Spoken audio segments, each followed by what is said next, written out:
મહારાજની જય. બીજા લોકો તમારી સાથે સારો વ્યવહાર કરે એ તમે ઈચ્છો છો, તો તમે પણ બીજા સાથે તેવો સારો વ્યવહાર કરો. બીજાને બદલવા માટે પોતે બદલવું પડશે.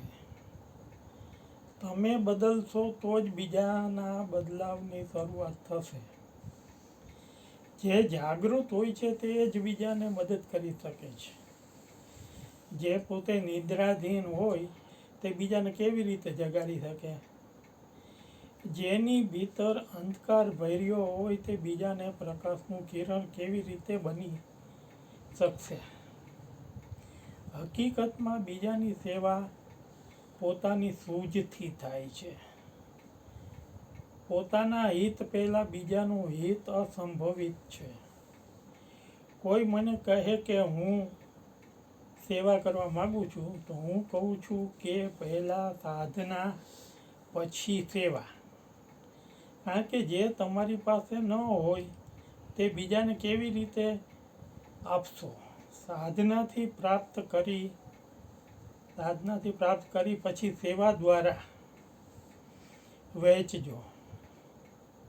સેવાની ઈચ્છા ઘણા રાખે છે, પણ આત્મશુદ્ધને સ્વ સાધનાની ઈચ્છા કોઈ રાખતું નથી. આ તો એવું થયું કે કોઈ બી વાવ્યા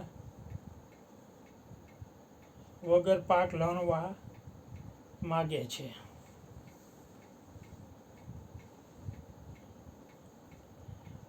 એક વખત એક ખૂબ દુર્બળ ને દરિદ્ર માણસે બુદ્ધ ભગવાનને પૂછેલું કે માનવતાની સહાય કરવા માટે હું શું કરું?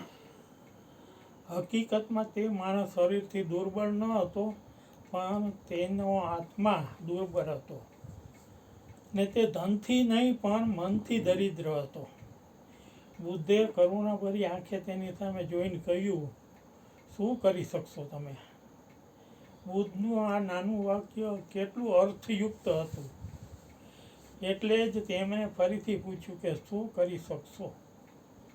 આપણે પણ આ વાક્યને વારંવાર મનમાં રટવાનું છે. તે આપણા માટે કહેવાયું છે, ને બધું જે કંઈ કરવાનું છે તે આપણા ઉપર જ આધારિત છે. આપણાથી શરૂઆત કરવાની છે. પોતે આંતર બાહ્ય સ્વસ્થ રહે એ જ મોટી સેવા છે. સેવા કરી નથી શકાતી તે પ્રેમથી સહજપણે થાય છે. અને પ્રેમ તો આનંદમાંથી અવતરે છે. અંતરમાં જે આનંદ હોય તે આચરણ વખતે પ્રેમ બની જાય છે. બોલીએ સદગુરુ મહારાજની જય. બોલો.